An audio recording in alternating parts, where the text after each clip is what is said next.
tidak berbicara kaya raya di dunia ini, tapi dia adalah jalan, kebenaran, dan hidup. Tidak bicara kaya raya, dasarnya salah. Maka kau yang calon guru, kalau kau salah ngajar, ini kau masuk ke kolam renang dulu. Coba ikatin tali, ya kan? Nggak enak, ya kan? Daripada kau ditenggelamkan di laut, ya kan? Kau coba diikatkan batu sedikit, ya kan? Masuk kolam renang, minum beberapa air. Ya kan? Saya nggak bisa bilang minum air kolam renang, minum beberapa air, ya kan? Dan rasakan sakitnya itu, supaya kau hati-hati mengajar, ya. Nah, kemudian engkau menjadi manusia baru, ya. Kolose 3:11-10 tadi udah baca? Nah, apa cakap? Jangan lagi kamu saling mendustai, karena kamu telah menanggalkan manusia lama serta kelakuannya, dan telah mengenakan manusia baru yang terus-menerus diperbaharui untuk memperoleh pengetahuan yang benar menurut gambar Khalidnya. Nah, jadi waktu engkau menjadi manusia baru, dikatakan itu engkau menanggalkan yang sama, tapi terus diperlengkapi kan? Diperbaharui. Artinya apa? Kalau engkau hidupmu tidak menanggalkan, terus tidak diperbarui, engkau nggak ada dan kalah sama Windows. Windows ini diupdate. Handphonemu ada update, tapi engkau nggak mengupdate. Ya? Handphonemu ada update nggak? Ada. Memperbaharui kan? Ada. Saat ini sudah diperbarui ya, tulisannya kan. Pada saat ada tanda merah diminta apa? Diperbarui kan? Ada wifi, wifi or pakai data kan? Ada peringatan kan? Nah, gimana dengan kita? Tuhan pun ingin agar waktu kita menjadi manusia baru, kita diperbaharui. Lebih hebat lagi, baca 2 Petrus 1 ayat 5-8. Ini ayat favoritnya Bapak ini.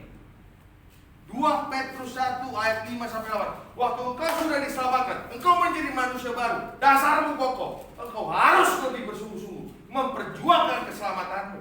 Oleh sebab itu, menambahkan kepada imanmu kebajikan. Kepada kebajikan pengetahuan. Kepada pengetahuan pengendalian diri. Pada pengendalian diri. Ketekunan. Pada ketekunan. Kesalehan. Pada kesalehan. Kasih akan saudara-saudara. Dan kasih kepada semua orang. Jadi waktu engkau udah menjadi manusia baru, dasarmu kokoh. Oke. Selesai? No. Tambahkan pada imanmu apa? Jadi dalam semua penambahan itu engkau berjuang dalam keselamatanmu itu. Masih berjuang. Jadi belum selesai. Banyak orang Kristen saat ini menganggap selesai sudah. Terima Tuhan selesai. Oh, enak dong. Belum selesai. Kerjakan keselamatanmu. Itu ayat siapa? Kerjakan keselamatanmu. kata Paulus. Tapi kerjakan keselamatanmu artinya apa? Belum selesai waktu engkau telah ditebus, selesai, terima berkat. Dasarmu salah. Jadi berputar dia. Kalau engkau tidak mengerjakan keselamatanmu, berarti dasarmu salah. Berarti apa? Engkau tidak mengupdate diri. Engkau tidak mengupdate diri. Terjadi atau tidak terjadi perbaharuan perangkat lunak dalam diri. Tidak terjadi pembaharuan perangkat lunak dalam diri. Jadi tidak selesai sampai situ. Itulah gunanya Anda kuliah teologi. Akhirnya kau sadar, oh ternyata cuma tidak sampai situ. Dan kau sadar bahwa gereja mengajarkan cuma sampai di sini. Jadi gereja akan mengalami penghakiman terlebih dahulu. Dan itu firman Tuhan. Itu benar. Bahwa gereja lah yang pertama-tama akan dihakimi. Nah, yang kedua, selain daripada diri kita sendiri, lingkungan kita adalah situasi kondisi yang mempengaruhi kita tergelincir. Ya. Dikatakan Mazmur 73 ayat 2, tetapi aku sedikit lagi maka kakiku terpleset, nyaris aku tergelincir. Jadi meskipun Allah itu adil dan berdaulat, ya, seringkali orang fasik kita melihat dia apa? Wow, banyak kali hartanya. Orang-orang yang fasik, ya, orang berdosa, orang yang kok dia lebih kayak diberkati, ya, benar kan? Kok handphone dia lebih hebat dari handphoneku, ya? Padahal aku melayani Tuhan. Ya. Kok dia melayani iblis, handphonenya iPhone yang terbaru. Aku boro-boro ada iPhone, iMe, artinya Xiaomi. Ya. Lingkungan kita bisa membuat langkah kaki kita terpleset. Saya ulangi, terpleset bicara langkah kaki. Ya. Terpleset berbicara langkah kaki. Langkah kaki kita salah, maka kita bisa tergelincir. Tergelincir adalah dampak dari terpleset. Ya, tergelincir adalah dampak dari terpleset. Waktu engkau tergelincir, berarti engkau masuk dalam bahaya.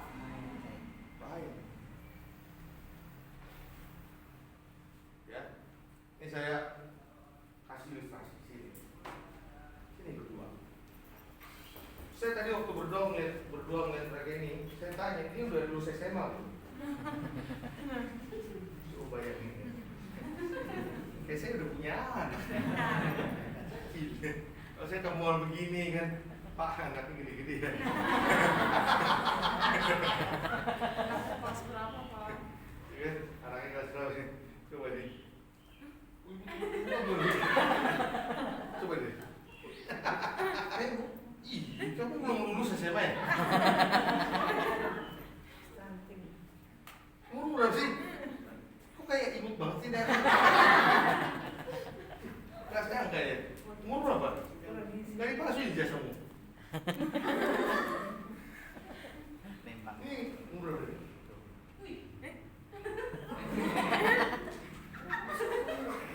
Kayaknya ini Smurf ya? Tahu Smurf gak? Caci. Jadi kalau ini kayak misalnya apa, hujan, hujan nih, saya tanya nih, hujan, licin kan? Anggap aja dia, aku itu di sini, dia terpleset nih, gandengan tangan,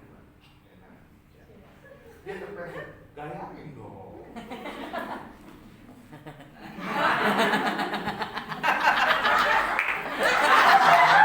Kayak lagi dasar. Terpleset apa dasar kamu? Kayak terpleset kamu. Masa gini? Terpleset. Ada yang terpleset. Terpleset. Terpleset. Ayo jatuhin diri aja. Terpleset lah. Nah, ketarik kan kita? Jatuhin aja. Tarik. Jatuhin aja. Ketarik kan kita? Tarik. Nah, ini namanya lingkungan. Ya. Ya, makasih. Jadi waktu ada seseorang yang tergelincir, ya, atau kita tergelincir, itu mempengaruhi lingkungan kita. Itu berdampak kepada orang lain. Jadi kadang-kadang kita berpikir, aku ini yang tergelincir. Jangan salah. Waktu engkau tergelincir pun, engkau membawa dampak kepada orang lain. Karena itu yang terjadi di Keser. Salah seorang jatuh tergelincir. Apakah kau berpikir itu tidak berdampak kepada seluruhnya? Kita satu tubuh. Tapi kalau kita egois, apa yang terjadi di situ? Bisa saja saya tidak berdampak. Kenapa? Dia langsung melepaskannya. Mati aja lu sendiri di situ, jangan bawa-bawa gue. Gitu. Bisa dia tidak merasakannya karena dia langsung melepaskannya. Tapi apakah kita satu tubuh? Jika kita melepaskan saudara kita yang berbuat jahat atau berbuat dosa, dan kita tahu bahwa Tuhan menghendaki dia sebenarnya. Halo, saya kasih tahu sama saudara. Tuhan Yesus saja secara khusus dia mendatangi seseorang yang bernama Simon. untuk mengatakan, Simon, apakah engkau masih aku? Sampai 3 kali. Artinya apa? Tuhan Yesus sangat mengasihi orang yang berdosa. Orang yang menyangkali dia pun dia kunjungi untuk menyatakan, apakah engkau mengasihi aku? Dan dia kata, gembalakanlah domba-domba. Untuk satu makna bahwa Tuhan ingin bahwa orang domba, kalau dia gembalakan domba-dombaku, mengingatkan kita kepada apa? Dia datang untuk memprioritaskan satu dari yang 99 itu.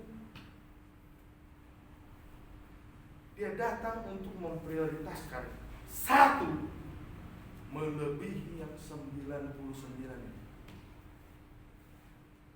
Kira firman Tuhan ini merenungkan betapa Tuhan menyayangi satu jiwa yang tersesat agar dibawa pulang.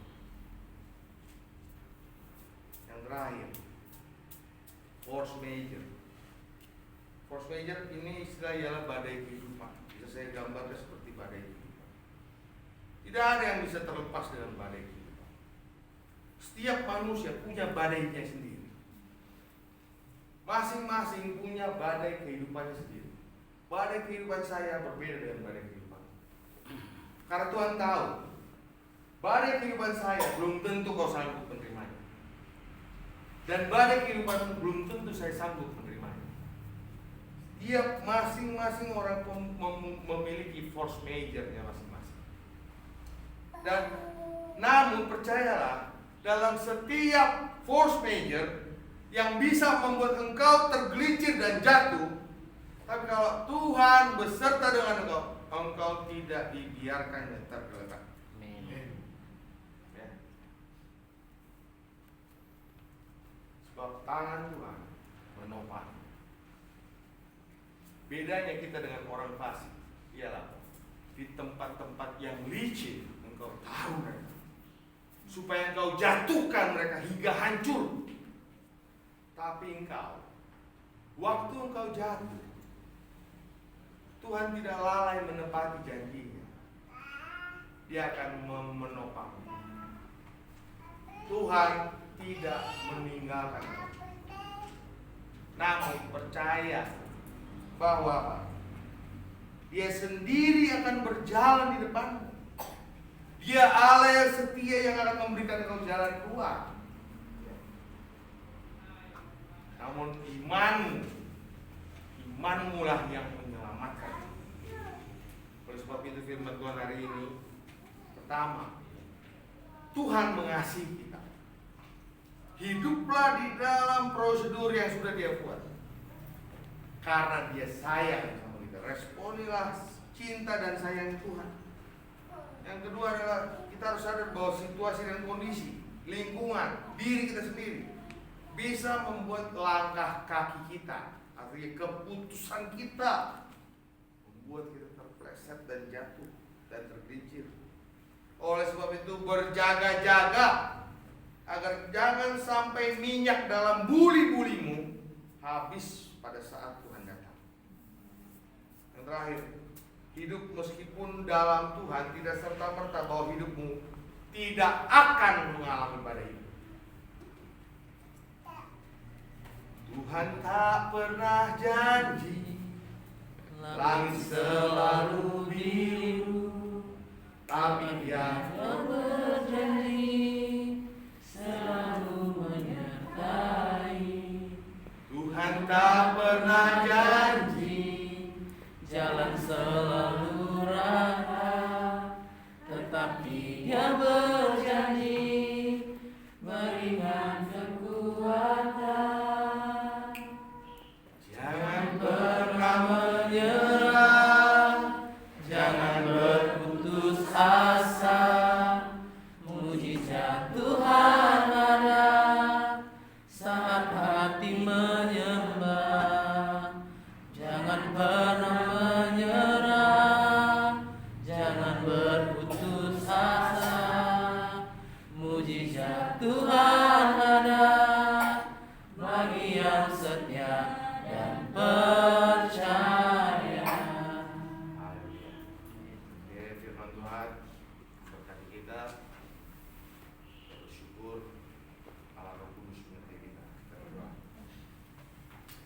Bapa, Engkau Allah yang maha luar biasa. Puji-pujian yang terindah hanya bagi Engkau. Terima kasih untuk segala yang kami alami dan boleh kami nikmati hingga hari ini. Jadikan kami jadi alat yang tajam bagi pekerjaan-pekerjaan, alat-alat yang berfungsi dalam setiap kejadian untuk menyenangkan Engkau. Kehendak-Mu yang jadi atas setiap hidup kami. Mampukan kami menjalani SOP yang Kau berikan. Mampukan kami untuk memiliki langkah yang kokoh, langkah kebenaran, memahami pekerjaan-pekerjaan. Berikan kami, tambahkan kepada iman kami sesuai dengan firman. Pakailah hidup kami, Pak, sehingga kami adalah manusia ilahi. Terima kasih, Pak. Dalam nama Tuhan Yesus kami berdoa. Amin.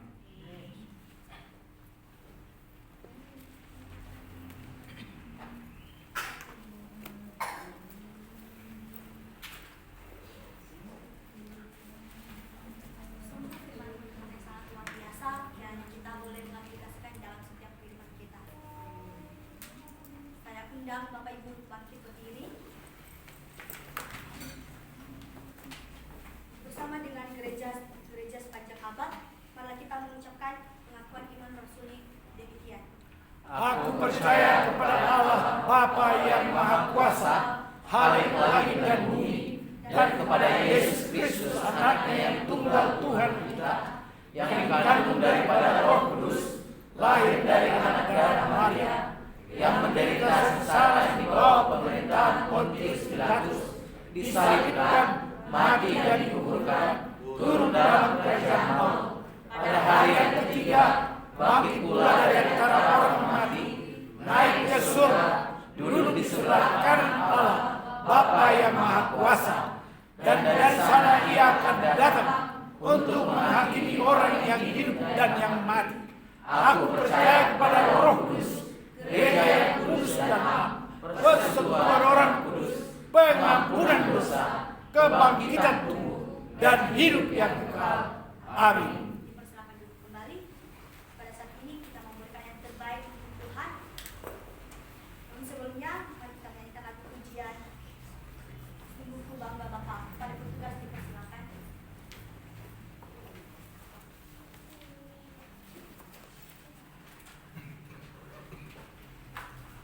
Kita berdoa. Terima kasih Tuhan untuk berkat Tuhan di pagi hari ini Bapa. Pada pagi hari ini kami akan memberikan persembahan kepada Tuhan. Engkau berkati setiap orang yang memberinya, agar berikan rezeki kesehatan dan umur panjang selalu Bapa. Engkau berkati Tuhan, Engkau berkati Yesus, dalam nama anakmu Yesus Kristus kami berdoa dan mengucap syukur. Haleluya. Amin. Amin.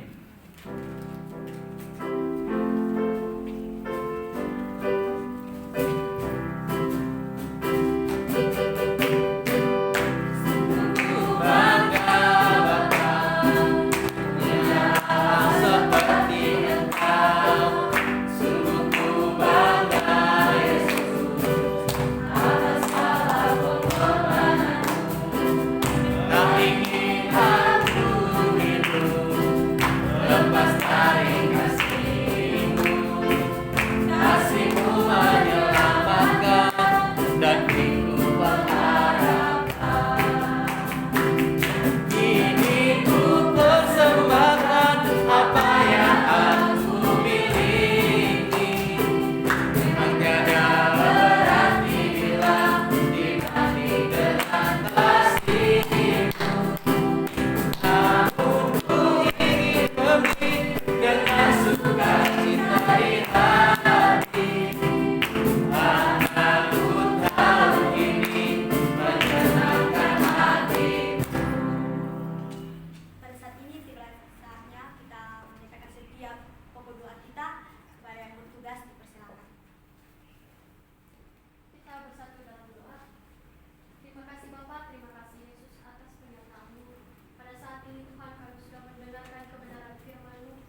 dan hikmat dari Tuhan Yesus Kristus agar dapat melaksanakan setiap tanggung jawab yang telah dipercayakan kepada mereka.